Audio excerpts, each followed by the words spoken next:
আসসালামু আলাইকুম ওয়া রাহমাতুল্লাহি ওয়া বারাকাতুহু। আজকে সপ্তাহের প্রথম দিন সোমবার। বর্তমান মার্কেট, গোল্ড মার্কেট H4 যে জায়গাতে ট্রেড করতেছে, এই ক্যান্ডেলগুলো দেখে মনে হইতেছে 11টা যদি বাজে তাহলে, অর্থাৎ H4 যখন ক্লোজ হবে এরকম জায়গায়, তখন এখান থেকে মার্কেট এইভাবে নিচের দিকে আসার সম্ভাবনা আছে।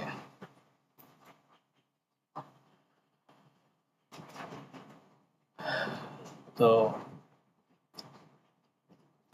এরপরে আমরা দেখি 1 আওয়ার। এই যে দেখেন 1 আওয়ারেও মোটামুটি একটা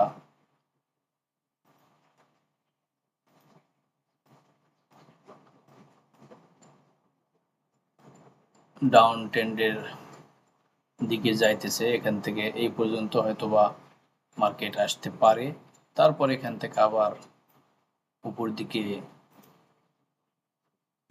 এইভাবে যেতে পারে, তারপরে হয়তো এখান থেকে আবার এটা পার হলে এখান থেকে বাই, আর না হলে এখান থেকে আবার রিজেক্ট করে এরকম ভাবে সেলের দিকে যেতে পারে।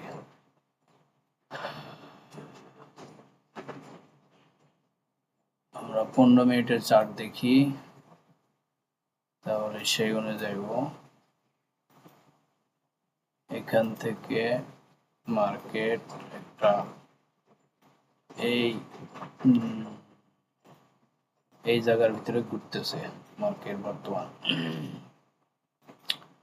তো এখন আমাদের সামনের প্ল্যান হবে, যদি এখানে একটা H4 ক্লোজ হয় এরকম জায়গাতে, এইরকম জায়গাতে, তাহলে আমরা এখান থেকে একটা সেল নিতে পারি এই পর্যন্ত। এখান থেকে হয়তো বা এরকম হয়ে এরকম আসবে। আমি এটা অ্যারো লাইন দিয়ে আমি দাগায় দিই।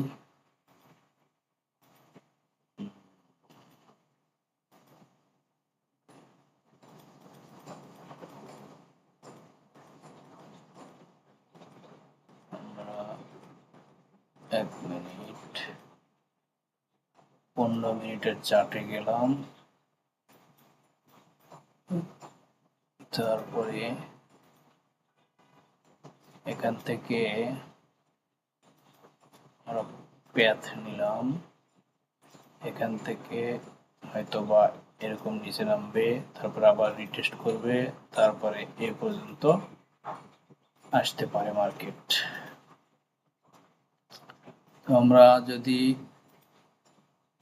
শর্ট পজিশন খুঁজি তাহলে এরকম জায়গা থেকে খুঁজবো, তাহলে আমাদের এইরকম জায়গা থেকে শর্ট খুঁজবো। তবে মার্কেট কি করবে বলা যাইতেছে না, মোটামুটি একটা অ্যানালাইসিস এরকম।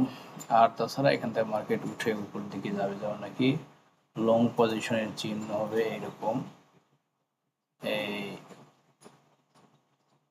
লং পজিশন এইরকম, এখান থেকে এইরকম শর্ট হলে এইটা এরকম পজিশন, আর লং হলে এখান থেকে এরকম। দেখা যাক মার্কেট কি করে। একটা দ্বিধাদ্বন্দ্বের ভিতরে আছে মার্কেট এখনো পর্যন্ত, সেলে যাবে নাকি বাই যাবে। এখান থেকে বাই পজিশন হতে পারে এইরকম,